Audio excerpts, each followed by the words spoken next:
আঙ্গিকে হচ্ছে বর্ণনা করবো যে ওদের লাইফের জার্নিটা আসলে কেমন হতে পারে আপনাদের জন্য। তো প্রথমে আপনাদের সবাইকে ড্রেসডেনে স্বাগতম।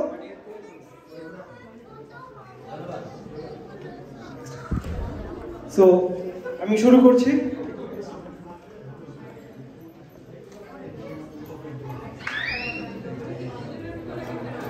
সো প্রথমে আমি আমার পরিচয় দিয়ে শুরু করি। আমি নাজমুল হাসান। আমি আমার ব্যাচেলর সম্পন্ন করি BSc in civil engineering, civil and environmental engineering Shahjalal বিজ্ঞান ও প্রযুক্তি বিশ্ববিদ্যালয় থেকে 2018 সালে। দেন আমি বাংলাদেশের 3 বছরের জন্য হচ্ছে হিউম্যানিটেরিয়ান সেক্টরে কর্মরত ছিলাম। দেন আমি 2021 সালে এখানে মাস্টার্স করতে আসি হাইড্রোসায়েন্স and engineering tube ড্রেসডেনে।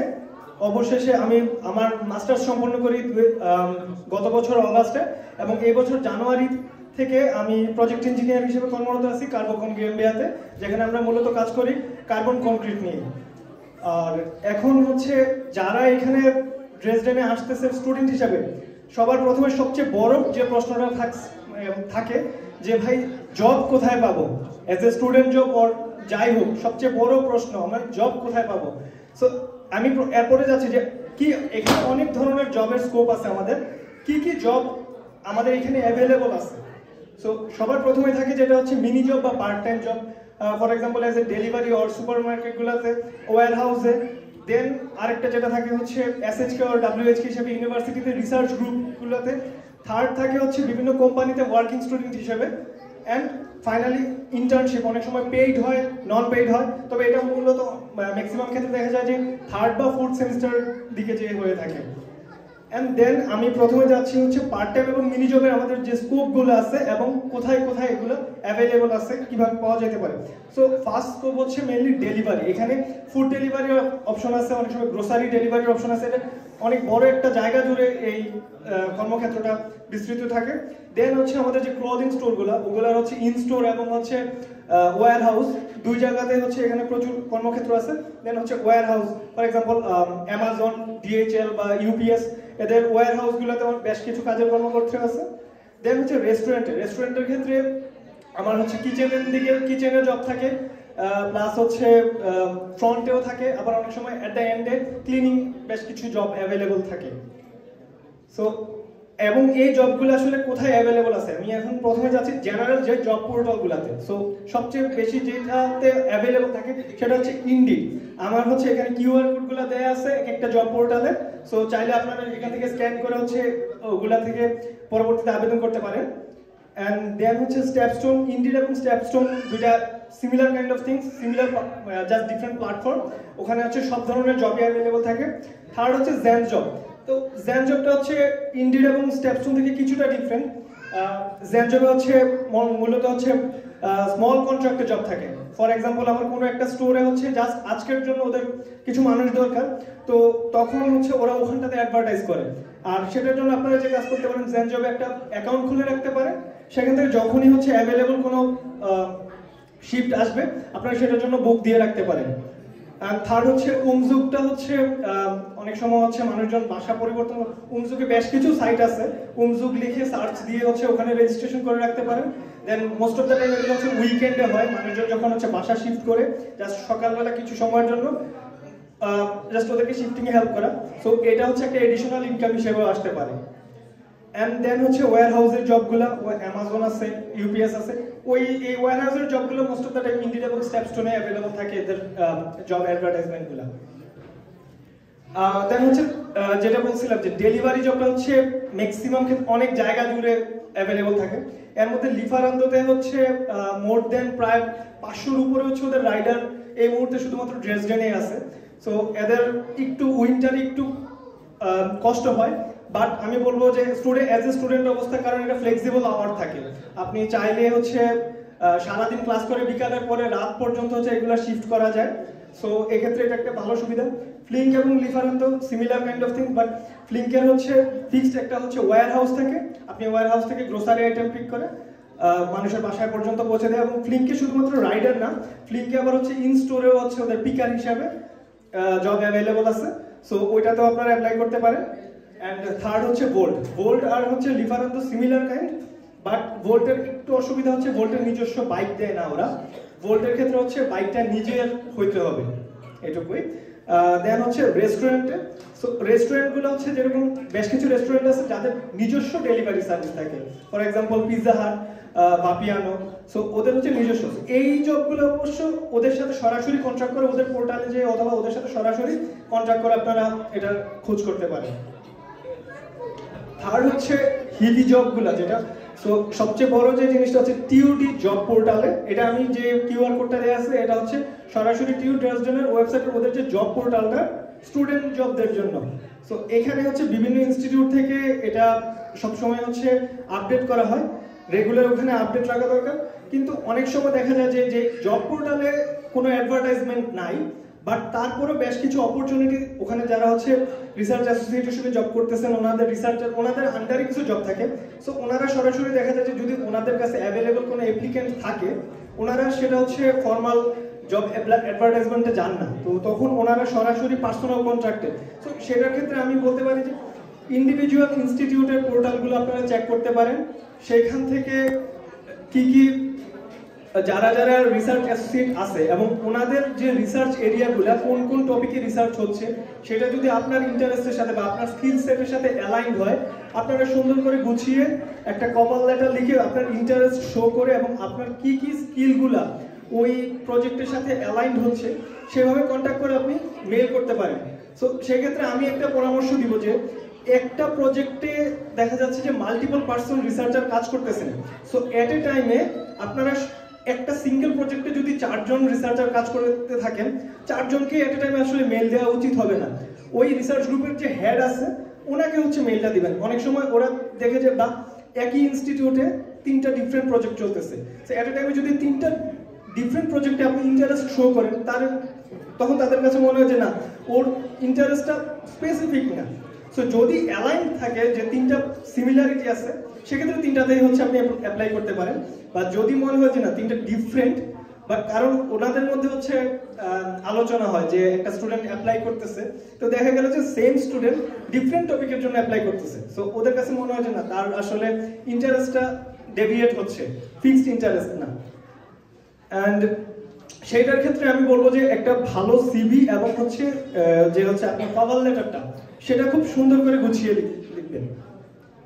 And then হচ্ছে work student in the companies. So কোম্পানিজের ক্ষেত্রে হচ্ছে আপনি আপনার যে হচ্ছে যে কোর্সে আছেন সেই কোর্সের সাথে বা অ্যালাইন্ড হয়ে যেসব কোম্পানিগুলো আছে আপনি গুগলে সার্চ করলে হচ্ছে ওই কোম্পানিগুলো পাবেন, বা লিঙ্কডইনে এখানে সবচেয়ে বড় যে প্ল্যাটফর্ম এই কোম্পানিগুলোর ক্ষেত্রে সেটা বলবো যে লিঙ্কডইন। আপনারা এই মুহূর্তে আমি বলবো, কারণ আমরা আসলে যারা ব্যাচেলর থাকা অবস্থায় বাংলাদেশের লিঙ্কডইনটা আমাদের সময় আমি এখন হচ্ছে অনেক পপুলার, আমার নিজের লিঙ্কডইন অ্যাকাউন্টটাই খুব ভালোভাবে আপডেটেড ছিল না, বাট লিঙ্কডইনটা হচ্ছে খুব ভাস্ট একটা প্ল্যাটফর্ম যেখানে হচ্ছে প্রফেশনাল মানুষজন সবকিছু আপডেটেড রাখে। তো আপনি লিঙ্কডইনে যেসব কোম্পানিগুলো আপনার সেক্টরে কাজ করতেছে সেই কোম্পানিগুলোকে ফলো করতে পারেন, বা ওই লিঙ্কডইনে ওই কোম্পানির একটা অপশন আছে যে পিপল, ওখানে কারা কারা কাজ করতেছে আপনি ইজিলি দেখতে পাবেন ওই কোম্পানিতে। এন্ড ওই কোম্পানিগুলোর যে প্রজেক্ট হেডগুলো আছে আপনারা ওনাদেরকে হচ্ছে পার্সোনালি নক করতে পারেন, আর আপনারা ফলো আপ করতে পারেন যে নতুন কোনো প্রজেক্ট আসতেছে কিনা বা ওখান থেকে কোনো জব অ্যাডভার্টাইজমেন্ট আসতেছে কিনা। সো এই ক্ষেত্রে আমি বলবো যে লিঙ্কডইনে আপনাদের অ্যাকাউন্টটাতে আপনাদের প্রত্যেকটা স্কিল সেট ডিফাইন করে অ্যাকাউন্টটাকে আপডেট করতে পারেন। দেন হচ্ছে আমি বলবো যে সিভি এবং কভার লেটার দুই ক্ষেত্রেই সিভিটা অবশ্যই প্রফেশনাল হতে হবে। অনেক সময় দেখা যায় যে আমরা যখন ভার্সিটিতে অ্যাপ্লাই করি তখন হচ্ছে ইউরোর যে সিভিটা আছে আমাদের ওইটাই আমরা ইউজ করে ফেলি, বাট ওইটা হচ্ছে একাডেমিক সেক্টরের জন্য। সো একাডেমিক এবং প্রফেশনাল, কারণ এই ওয়ার্কিং স্টুডেন্ট জবটা আসলে কিছুটা প্রফেশনাল দিকে চলে যাচ্ছি, সো আমার একাডেমিক সিভি এবং প্রফেশনাল সিভি দুইটার মধ্যে আসলে ডিফারেন্স থাকা উচিত এবং ওই হিসাবে এটাকে আপডেট করা উচিত। এন্ড দেন হচ্ছে যে কভার লেটারটা আমি হচ্ছে একটা গদবাঁধা কভার লেটার লিখলাম এন্ড জাস্ট হচ্ছে কোম্পানির নাম আর হচ্ছে জব ডেসক্রিপশন আমি চেঞ্জ করে দিয়ে অ্যাপ্লাই করে দিলাম, সেটা আসলে কখনোই হওয়া উচিত না, কারণ এক একটা জবের ডেসক্রিপশন বা এক একটা রেসপন্সিবিলিটি ডিফারেন্ট থাকে। সো আমার যে কভার লেটারটা ডেফিনেটলি আমার ওই রিকোয়ারমেন্ট অনুসারেই হওয়া উচিত। সো প্রত্যেকটার জন্য আমার ফিক্সড একটা কভার লেটার সুন্দর করে গুছানো হতে হবে। এন্ড অবশ্যই কভার লেটার এবং সিভিতে আপনার যে এডিশনাল স্কিলগুলো আছে, যেটা হচ্ছে কারিকুলার হতে পারে, বাট এর মধ্যে যেটা আপনাকে আরেকটু হাইলাইট করতে পারে, কেউ হয়তো বা প্রোগ্রামিং জানতে পারে, পাইথন বা ম্যাটল্যাব বা আদার্স কিছু স্কিল, এগুলো অবশ্যই আপনারা হাইলাইট করবেন। অ্যান্ড ফাইনালি আমি বলবো যে আপনার যে মোটিভেশনটা, কভার লেটারের সবচেয়ে বড় যে জিনিস, একজন যারা হচ্ছে এমপ্লয়ার, ওনারা প্রথমে দেখে যে আসলে সে কতটা motivated. As a working student ওরা এক্সপেক্ট করে না যে আপনি সব কিছু জানবেন, ওরা দেখবে যে আপনার মোটিভেশন কতটুকু। সেক্ষেত্রে হচ্ছে আপনার মোটিভেশনটা শো করাটা খুবই জরুরি। অ্যান্ড এই যে জব করার ক্ষেত্রে আমরা যখন এই যে এখন স্টুডেন্ট জব, এখন সবচেয়ে বড় যে জিনিসটা অনেক সময় চলে আসে যে আমি কত ঘন্টা জব করতে পারবো বা কতগুলো জব করতে পারবো। সেক্ষেত্রে সবচেয়ে যে বেসিক রুলস যে আমরা ডিউরিং সেমিস্টারে পার উইকে 20 ঘন্টা করে কাজ করতে পারবো। দেন যখন সেমিস্টার ব্রেক তখন হচ্ছে unlimited means full time, weekly 40 hours পর্যন্ত করা যায়। বাট অনেক সময় দেখা যায় যে সেমিস্টার ব্রেকে আসলে ফুল টাইম জবটা পাওয়া যায় না। সেক্ষেত্রে আপনারা কি করতে পারেন, যদি আপনাদের অ্যাভেলেবল হয়ে থাকে, একটা পার্ট টাইম এবং একটা মিনি জব এট এ টাইমই করা যায়। সো এটা হচ্ছে পুরো বছর জুড়ে আপনারা করতে পারবেন, একটা পার্ট টাইম এবং একটা মিনি জব। এবং অবশ্যই অনেক সময় দেখা যায় যে এই মুহূর্তে আসলে জব স্কারসিটি বেশ ভালোভাবেই চলতেছে ড্রেসডেনে। তো অনেক কোম্পানিগুলো দেখা যায় যে ওরা শুধুমাত্র মিনি জব অফার করতেছে। সো আপনি একাধিক মিনি জব করতে পারেন, কিন্তু সেক্ষেত্রে অবশ্যই খেয়াল রাখতে হবে যে 2টা বা 3টা মিনি জব সব একত্রে যেন এদের আপনার স্যালারি 556, বর্তমানে 556 ইউরো এটা। সো 556 ইউরো যেন এটা এক্সিড না করে। সেক্ষেত্রে আপনার ট্যাক্স ক্লাসটা চেঞ্জ হয়ে যাবে, তখন আবার অন্য আরেক বাড়তি ঝামেলার মধ্যে পড়তে হবে। And common challenges say rejection, so এটা আসবেই আসলে। এখন সামহাউ এই মুহূর্তে বেশ ভালো জব স্কারসিটি চলতেছে, সো এটা একটু আসবেই। So keep trying. আর ল্যাঙ্গুয়েজ ব্যারিয়ারটা অবশ্যই আমাদের জন্য ল্যাঙ্গুয়েজ ব্যারিয়ারটা অনেক বেশি এখন, বাট ওভারকাম করা পসিবল। অ্যান্ড কালচারাল ডিফারেন্স, এটা টাইমের সাথে অটোমেটিকলি আসলে অ্যাডাপ্ট হয়ে যাবে। অ্যান্ড থার্ড হচ্ছে balance work and study.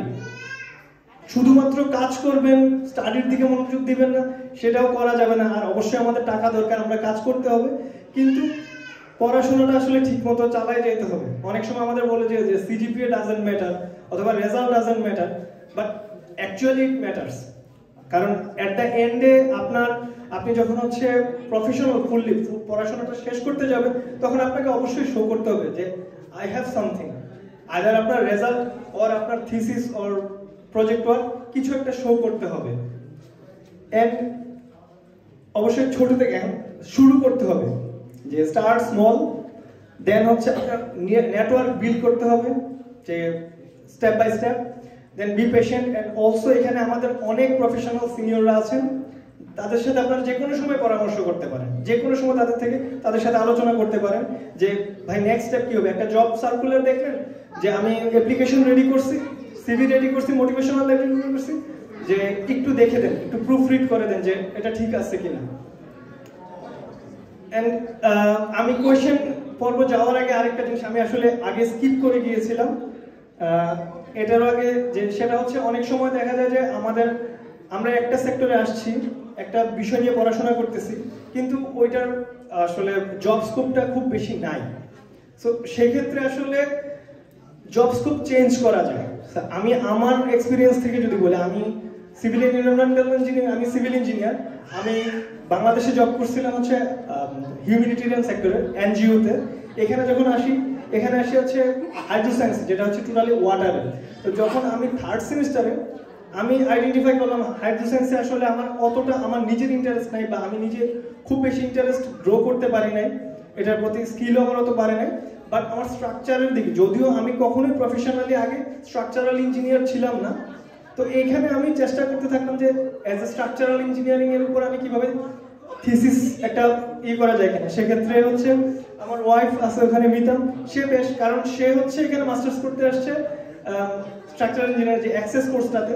So তার ইনস্টিটিউটের বেশ কিছু যারা রিসার্চার ছিলেন, তো ও আমাকে গাইড করলো যে কিভাবে একটা থিসিস ওই লাইনটাতে পাওয়া যায়। দেন ফাইনালি আমি হচ্ছে থিসিস শুরু করি কার্বন কনক্রিটে। সো আমার এখন এটা আসলে এক্সাম্পল না, আমার সামহাউ ল্যাঙ্গুয়েজ স্কিলটা নাই, আমি ল্যাঙ্গুয়েজ ঠিকভাবে আমার আসলে শেখা হয় নাই, বাট তখন আমি যেটা করলাম যে যেহেতু আমি হাইড্রো সায়েন্সের বাট আমি থিসিস করতেছিলাম হচ্ছে স্ট্রাকচারে, তখন আমি আমার ফুল অ্যাটেনশনটা দিলাম যে না কোনোভাবে থিসিসটা ভালো করতে হবে। অ্যান্ড ওই সময়টাতে যেটা শুরু করলাম আমি আইডেন্টিফাই করলাম যে আমি যে প্রজেক্টের আন্ডারে থিসিস করতেছি সেই প্রজেক্টটা মানে কারা কারা এটাতে পার্টনার হিসেবে আছেন। দেন আমি একটা ইন্টারেস্টিং জিনিস পাইলাম যে ওই প্রজেক্টটা শুধুমাত্র টিউ ড্রেসডেনে হচ্ছে না, ওই প্রজেক্টটাতে টিউ ড্রেসডেন, RWTH, আখের সাথে আরো প্রায় 8টা থেকে 10টার মতো কোম্পানির একটা প্রজেক্ট। দেন আমি লিঙ্কডইনে ওই কোম্পানিগুলোকে ফলো করা শুরু করলাম এবং ওদের যে চেয়ারপারসনগুলো আছে তাদের সাথে আমি কানেক্ট হওয়ার জন্য তাদেরকে রিকোয়েস্ট পাঠালাম। তাদের তখন পর্যন্ত আমি তাদের সাথে যোগাযোগ করিনি। আমার থিসিস ডিফেন্স দেওয়ার জাস্ট সপ্তাহখানেকের মধ্যেই আমি আমার সিভি এবং হচ্ছে কভার লেটারটা রেডি করে আমি এবার ওই কোম্পানিগুলো থেকে কন্ট্যাক্ট করা শুরু করলাম যে আমার থিসিস টপিক এটা ছিল, যেটা আপনাদেরই একটা প্রজেক্ট। অ্যান্ড লাকিলি আমি উইদিন 2 উইকস হচ্ছে রেসপন্স পাই একটা কোম্পানি থেকে, যেটাতে আমি এখন কর্মরত আছি। অ্যান্ড আমার তখন যখন ওদের থেকে রেসপন্স পাই আমি আমার থিসিস সুপারভাইজারকে জিজ্ঞাসা করছিলাম যে আমি কিভাবে প্রিপারেশন নিতে পারি। তো তখন উনি গাইডেন্স করলো যে তুমি তোমার থিসিসটাকে হচ্ছে ফলো আপ করো, ওদেরকে ফোকাস করো। দেন আমার ফার্স্ট ইন্টারভিউতে যখন আমি ওই কোম্পানিতে, উনি নিজে একজন প্রফেসর, সো ওনার সাথে যখন আমার মিট হয় আমি নিজে থেকে হচ্ছে আমার থিসিসটাকে ফোকাস করতে যাওয়ার আগে উনি আমাকে জিজ্ঞাসা করতেছে যে এই টপিকটা আমাদের আছে, এটা কি তোমার থিসিস কিনা। তখন দেখলাম যে না, সো উনি অলরেডি জানে। তো সেক্ষেত্রে আমি বলবো যে যখন আপনারা হচ্ছে থিসিস বা প্রজেক্টের দিকে হচ্ছে যাবেন, একটু ভালোভাবে হচ্ছে ফোকাস করবেন এবং ওদের সাথে কারা আসলে পার্টনার আছে তাদের সাথে হচ্ছে কন্ট্যাক্ট রাখার ট্রাই করবেন। এর মধ্যে আমি যদি কারো কোনো কিছু এক্সট্রা জিজ্ঞাসা করার থাকে অবশ্যই, আই থিংক কারো প্রশ্ন নাই। সো যদি ইনকেস কারো যদি কোনো কোয়েশ্চন থাকে, যারা এই মুহূর্তে স্টুডেন্টের অবস্থায় আছেন, নবীন আছেন, অবশ্যই আমার সাথে যোগাযোগ করতে পারেন। ধন্যবাদ। অসংখ্য ধন্যবাদ।